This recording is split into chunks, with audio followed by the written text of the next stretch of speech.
Then the author, Imam al-Barbahari, rahimahullah, continues with continuation of point 6, what occurs here in the authorized Saudi edition, volume 1, page 102. In the unauthorized Egyptian editions, different pages, that the author, rahimahullah ta'ala, said, فانظر رحمك الله كل من سمعت كلامه من أهل زمانك خاصة فلا تعجلن ولا تدخلن في شيء منه حتى تسأل وتنظر هل تكلم فيه أحد من أصحاب النبي صلى الله عليه وسلم أو أحد من العلماء فإن أصبت فيه أثرا عنهم فتمسك به ولا تجاوزه بشيء ولا تختر عليه شيئا فتسقط في النار. The saying of Imam al-Barbahari rahimahullah. So examine, may Allah have mercy upon you. Amen. So examine, may Allah have mercy upon you, the speech of everyone you hear from, in your time in particular.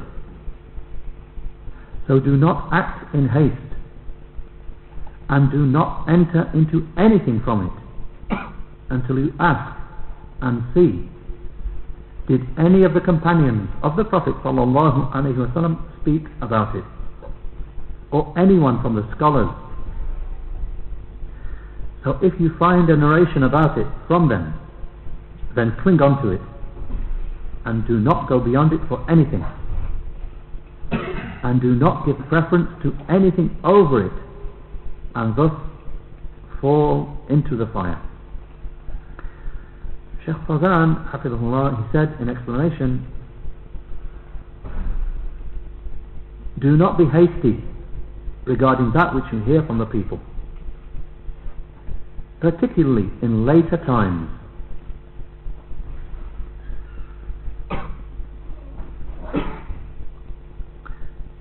And the large number of people who speak and give rulings and who stand to give knowledge and speak, and particularly with the new developments in information media, that it is now the case that everyone talks foolishly and speaks in the name of knowledge and in the name of the religion. Even the people of misguidance and the deviated and misguided sects, they now speak in the name of the religion on satellite channels. So the danger is very great. So it is upon you, O Muslim, and O student of knowledge in particular, to verify and tatathabbat, that you verify, and that you are not hasty in taking everything that you hear. Alayka bit-tathabbut. It is upon you to verify and to be aware who is the one who said this thing, and where did this idea come from, and then what is its basis. So Shaykh mentioned two things here. Firstly, that you become aware, you hear something with regard to the deen. Firstly, you verify, who is the person who said this? Where did this saying come from? Where did this idea come from? Then he said, and then what is its basis and its proofs from the book and the Sunnah. Then where did this person study? The person who said it, where did he study? And who did he take knowledge from? So these matters require verification. Shaykh mentioned there 3 levels of verification required when you hear anything about the religion. These matters require verification, particularly in this time.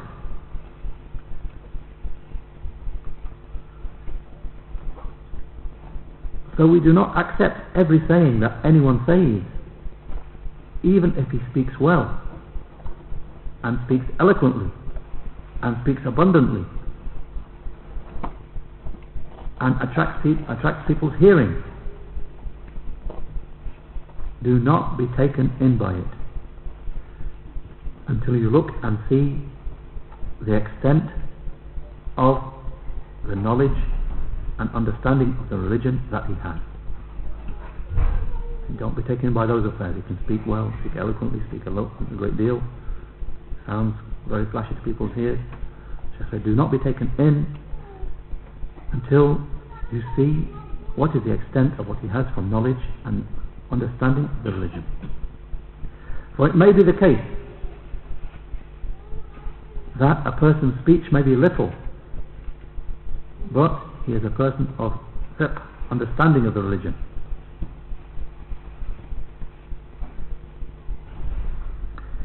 And it may also be the case that a person's speech may be plentiful, but he is a jahil, an ignorant one, who has nothing from fiqh, knowledge and understanding of the religion.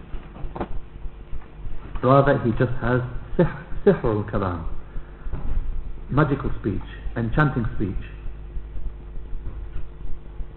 so that he fools the people and gives the false impression that he is a scholar, a person of knowledge, and that he is a person of understanding, and that he is a thinker, mufakkir, and the like of that, so that the people are taken in.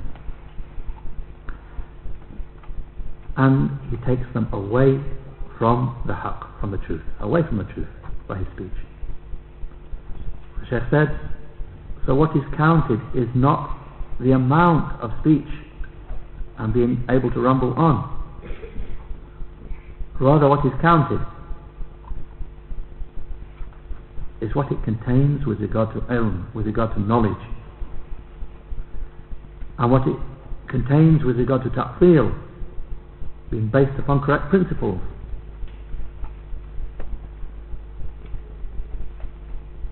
And it may be the case with speech that it is little, it's only a small amount, but it is correctly based upon correct principles.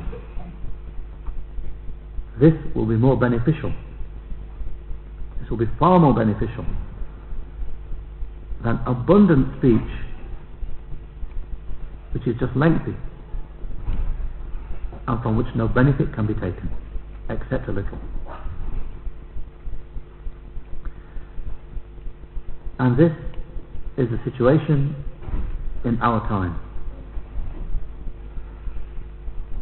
where speech is abundant and knowledge is scarce.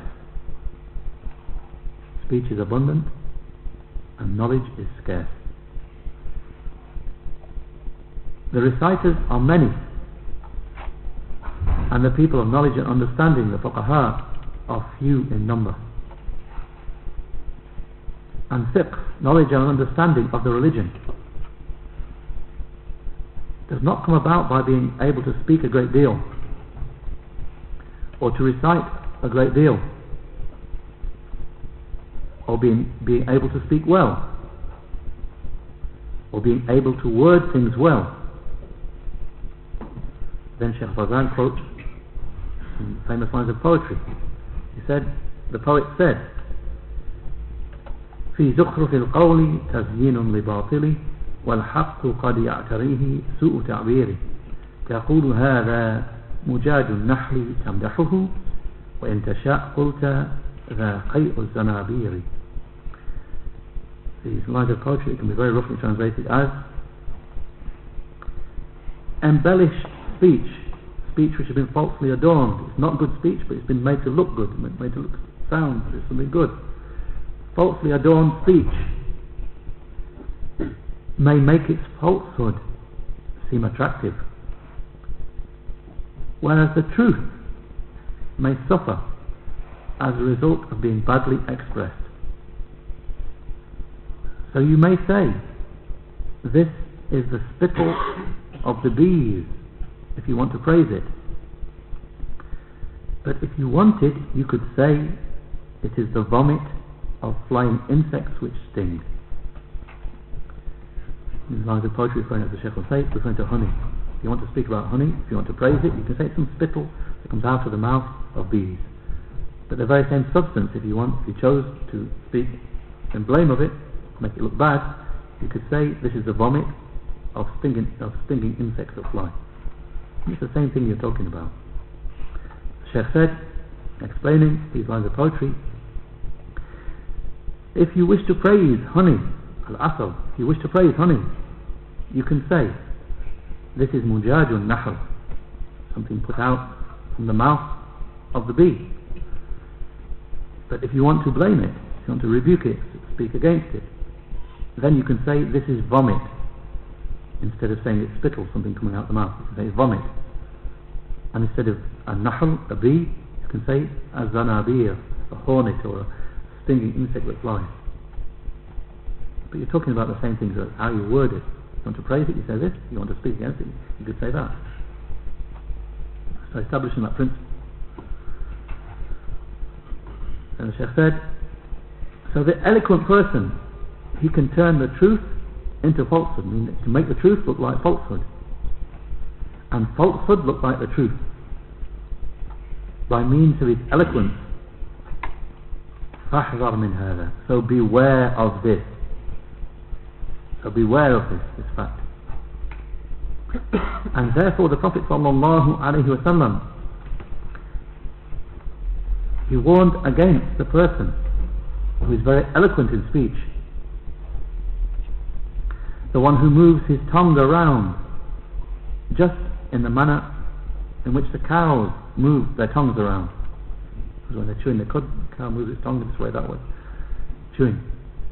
So he said, the Prophet ﷺ warned against the person who moves his tongue around just as the cows move the tongue around. And they mention in a footnote here, this narration is reported by Imam Ahmad in his Musnad, and by Ibn Abi Shaybah, and by Abu Dawood, and at-Tirmidhi, and others besides, as a hadith, as a hadith of Abdullah ibn Amr radiyallahu anhuma, that Allah's Messenger sallallahu alayhi wa sallam said, إن الله يبغض البليغ من الرجال الذي يتخلل بلسانه كما يتخلل البقرة بلسانها. That Allah's Messenger sallallahu alayhi wa sallam said, Allah hates those men who are eloquent, the one who moves his tongue around just as the cow moves its tongue around. At-Tirmidhi said about this narration, it is Hasan Gharib, it is a singular chain of narration, but it is Hasan, and it was declared Sahih, authentic, by Abu Hatim in his book Al-Ilal. And again, as a side point, Shaykh Al-Albani in As-Sahiha number 880 declared this hadith Sahih, authentic. Then Shaykh Fawzan said, Hafidhullah, after mentioning a person who is very eloquent, moving his tongue around just as a cow does, that the Prophet ﷺ, he said, he warned against this one, and he said, Inna min al-bayani la sihran, that from speech, from eloquent speech, there is magic or enchantment. Some speech is like magic, or some speech enchants. In a footnote they mentioned this hadith is reported by Al-Bukhari in his Sahih, and you'll find it there as hadith 5146 and 5767, as a hadith of Abdullah ibn Umar radiyallahu anhuma, also reported by Muslim as a hadith of Ammar ibn Yasir radiyallahu anhuma, that some speech is like magic, Shaykh Fawzan said, meaning it enchants the people's hearing. It's like performs magic, it acts like magic upon the hearing of the people. Then Shaykh Fawzan moves on, he said, his saying, فانظر رحمك الله, or he repeats his saying, فانظر رحمك الله كل من سمعت كلامه من أهل زمانك خاصة فلا تعجلن ولا تدخلن في شيء منه.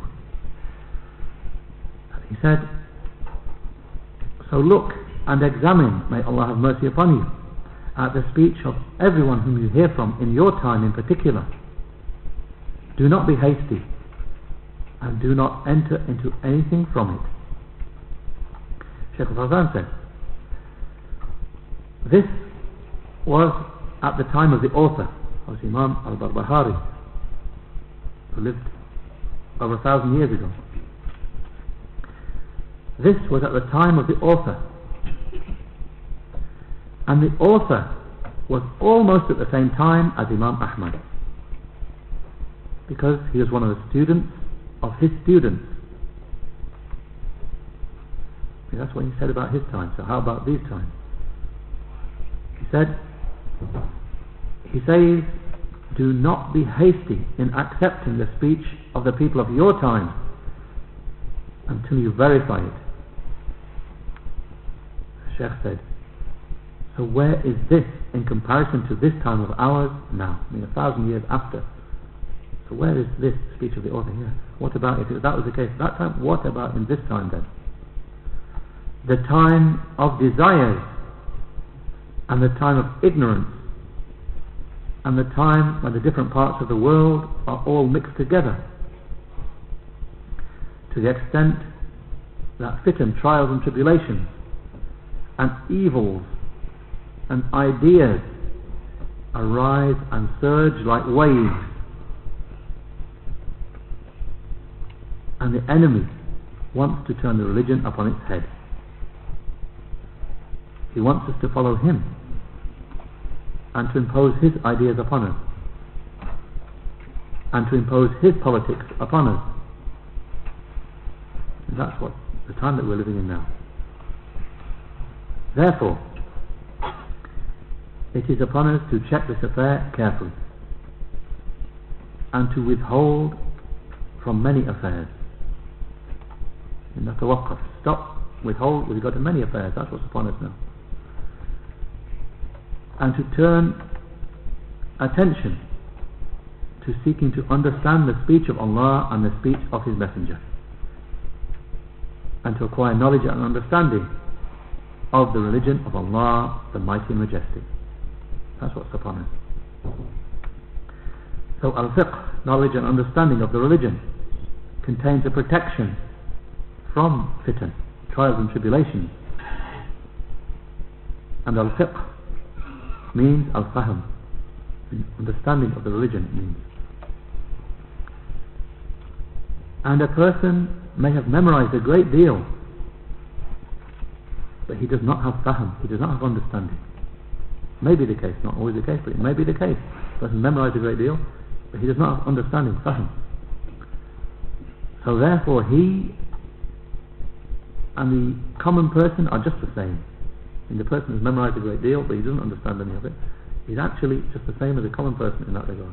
Neither of them understand the knowledge. He has it, but he doesn't understand it. He doesn't even have it. So they're the same then. Indeed, the common person may be better than him, in that he withholds. He at least withholds.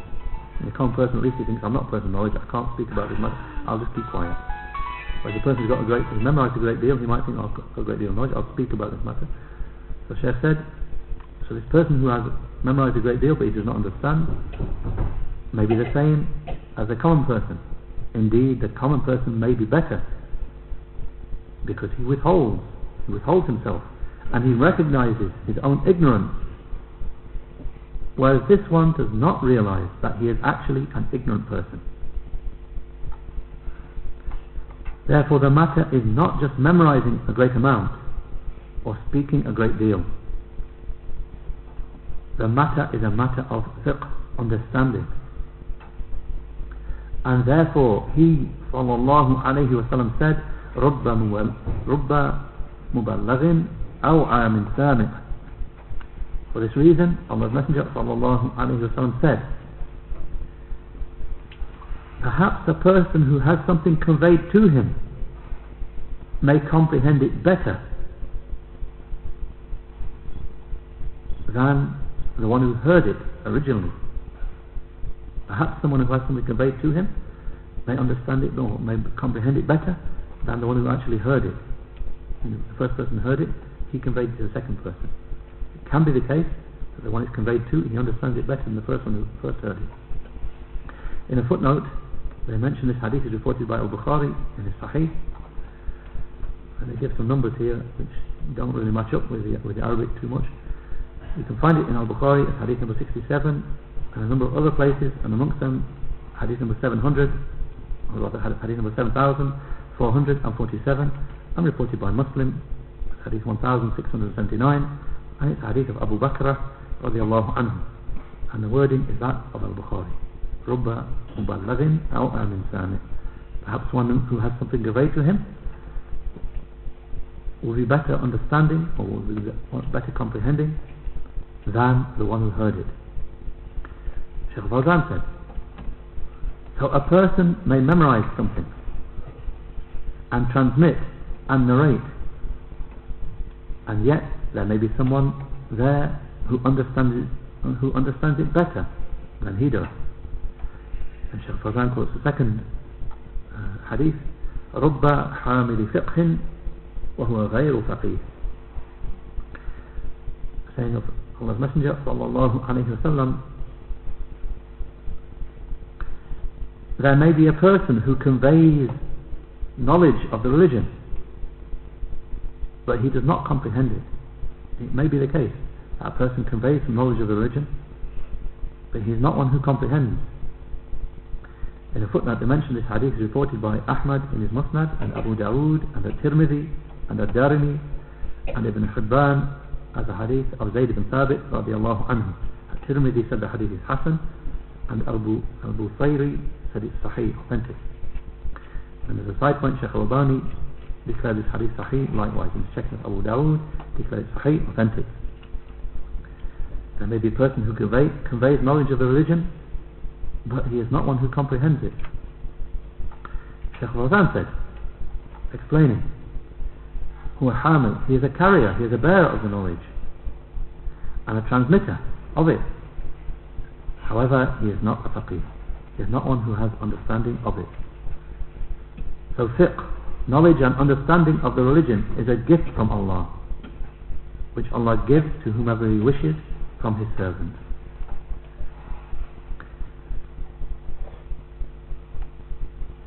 However, if he utilizes it properly and advances it, and if Allah gives that gift to someone, then what does he do with regard to that gift? He said, if he utilizes it properly and advances it, causes it to grow, then he will benefit from it. But if he neglects it, it will be lost. It will be lost. And he moves on with the saying of the Imam. He's saying, فَلَا تَعْجَرَنَّ وَلَا تَدْخُلَنَّ فِي شَيْءٍ مِّنْهُ حَتَّى تَسْأَلَ وَتَنْظُرَ هَلْ تَكَلَّمَ فِيهِ أَحَدٌ مِّنْ أَصْحَابِ النَّبِيِّ صَلَّى اللَّهُ عَلَيْهِ وَسَلَّمَ. So do not be hasty and do not enter into anything from it until you ask and look, did anyone from the companions of the Prophet sallallahu alaihi wasallam speak with it? Shaykh Fawzan said, this is a tremendous wasiyah, it's a tremendous piece of advice. If some speech pleases you regarding the religion, if you hear some speech that sounds pleasing to you with regard to the religion, then apply this principle here. And he said, as for speech about the affairs of the dunya, about the affairs of this world, then that is not the topic under discussion here. But rather, if some speech with regard to the religion seems pleasing to you, then don't be hasty until you examine it. Is it founded upon something true and upon proof? Or is it just from the person's own head and his own thinking? For if it is, then it is just ghutha, it is just scum, like the scum which is carried on the top of flood water. Utrukhu, leave it in that case. It's just from somebody's own opinion on top of his head, or leave it. But otherwise, if it is founded and based upon the book and the Sunnah, then it is true. So therefore, do not be hasty in taking speech without restraint, even if it seems pleasing to you, in its fine manner of speaking and its eloquence and its forcefulness and in the style of address. Do not be hasty about it until you examine and you test it against the book and the Sunnah, and you examine and see who said it. Is he a person of knowledge and understanding, a faqih, or not a person of knowledge and understanding? Until you ask the people of knowledge about him, and you see, or until you ask the people of knowledge about it, and until you ask the people of knowledge about it, this matter, and you look and see, did anyone from the Salaf, the predecessors, say it, or did they not say it? And this, the Shaykh said, Shaykh Fawzan said, this is something I have warned against many times, that I say, do not introduce ijtihadat, personal deductions and opinions and sayings and wordings which you have not been preceded upon. The Shaykh, we've seen in other works of the Shaykh warning against the like of this. And even if something seems, you get an idea, you're reading something, you get an idea yourself, don't introduce that into the deen. Don't speak with it. So that's what I've warned against many times. Do not introduce personal deductions and opinions and sayings and wordings which you have not been preceded upon. Nobody before you said this thing. Don't say it. Said, take as your example the Salaf and the speech of the Salaf. And if you see, or they said, if you bring something which you have no one who precedes you upon it, then it will be something odd and strange, and its danger will be far more than its benefit. You said something now which you don't have anyone from the Salaf said this thing. Sounds fine to you, but you say it. Said it will be something odd and strange, and its danger will be greater than its benefit. Any benefit in it, its danger is going to be greater. The Shaykh said, so the speech of the companions is the balance, because they were the students of the Messenger sallallahu alaihi wasallam. Their sayings are looked to with regard to an ayah. How did they explain it? And with regard to a hadith, how did they explain it? So you take from their sayings and from their explanation, because they were closer to the truth. They will be closer to the truth than anyone who came after them, because they were students of the Messenger sallallahu alaihi wasallam, and they heard the interpretation and the explanation from the Messenger sallallahu alaihi wasallam, and they took knowledge directly from him.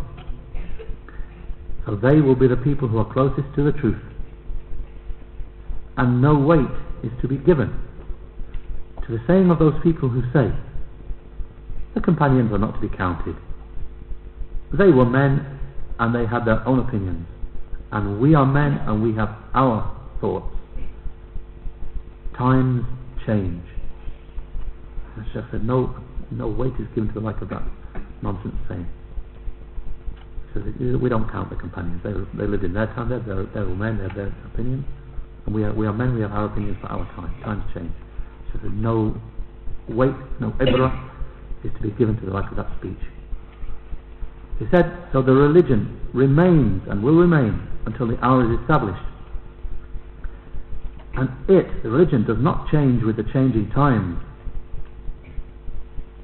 It covers every time and place.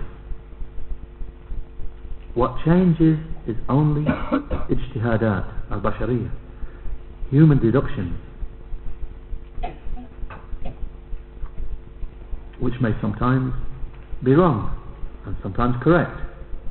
people's deduction and what the people deduce as being correct, that can change. Sometimes be right, sometimes be wrong. As for the deen, the religion itself, then it does not change, because it is suitable for every time and every place, because it was sent down from Hakim Hamid, one who is all wise, deserving of all praise. And therefore they used to advise and say, alaykum bil kitabi wa sunnah bi fahmi salaf as-salih. That they used to say, adhere to the book and the sunnah with the understanding of the pious predecessors. Do not introduce an understanding from yourself or from the later people. And Shaykh Fawzan moves on again. He said, he's saying, أو أحد من العلماء. Till you stop and see, did anyone from the companions speak about it? أو أحد من العلماء, or anyone from the ulama, the people of knowledge, the scholars. Shaykh said, meaning, did anyone from the scholars who are counted say it? From the imams who proceeded upon the way of the companions of the Messenger sallallahu alaihi wasallam, because they were the ones who narrated from the companions, and the companions were the ones who narrated from the Messenger sallallahu alaihi wasallam. He's saying, فَإِنْ أَصَبْتَ فِيهِ أَثَرًا عَنْهُمْ فَتَمَسَّكْ بِهِ. He's saying, so if you find a narration from them about it, then cling on to it. Shaykh Fawzan said, if you find it being in agreement with their saying, then cling on to it. Something being said now, it agrees with what the Salaf said, cling on to it. He's saying, وَلَا تُجَاوِزْهُ لِشَيْءٍ, and do not go beyond it for anything. Shaykh Fawzan said, and do not go beyond the speech of the Salaf for the opinion of so and so from those who came after them. He's saying, وَلَا تَخْتَرْ عَلَيْهِ شَيْئًا فَتَسْقُطَ فِي النَّارِ, and do not prefer anything over and above it, and thus fall into the fire. Shaykh Fawzan said, and do not prefer over it, or do not prefer over what came from the Salaf, anything from that which the later people brought, such that you fall into the fire, because you have gone against the path leading to paradise. And the path of paradise is what they were upon. And he quotes those people who, and he quotes the ayah, part of the ayah. The path of paradise is what they were upon, those people who, الَّذِينَ أَنْعَمَ اللَّهُ عَلَيْهِمْ من النبيين والصديقين والشهداء والصالحين وحسن أولئك رفيقا. Surah An-Nisa, the 4th surah, ayah 69. The path to paradise is what those people are upon, those, with the explanation, whom Allah bestowed favour upon from the prophets and the true and truthful followers of the prophets, and the martyrs and the righteous people. And what a fine companionship they are. Shaykh said, this is the path to paradise, and whatever conflicts with it is a path leading to the fire. And Allah the Majestic and Most High says, وَأَنَّ هَذَا صِرَاطِي مُسْتَقِيمًا فَاتَّبِعُوهُ وَلَا تَتَّبِعُوا السُّبُلَ فَتَفَرَّقَ بِكُمْ عَنْ سَبِيلِهِ. Surah Al-An'am, the 6th surah, ayah 153. With the explanation, and this is my straight path, so follow it, and do not follow the multiple paths, for they will cause you to split away from His path. Shaykh Fawzan said, Allah's path is one, but as for other than it, then it is many paths. Every devil has a path,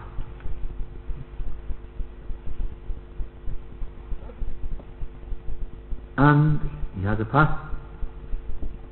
On each path there will be devils from mankind and from the jinn.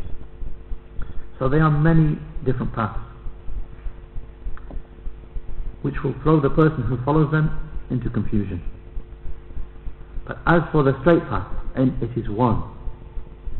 It does not contain any disagreement. And you will never become lost if you follow it. Walhamdulillah wa sallallahu ala Muhammad.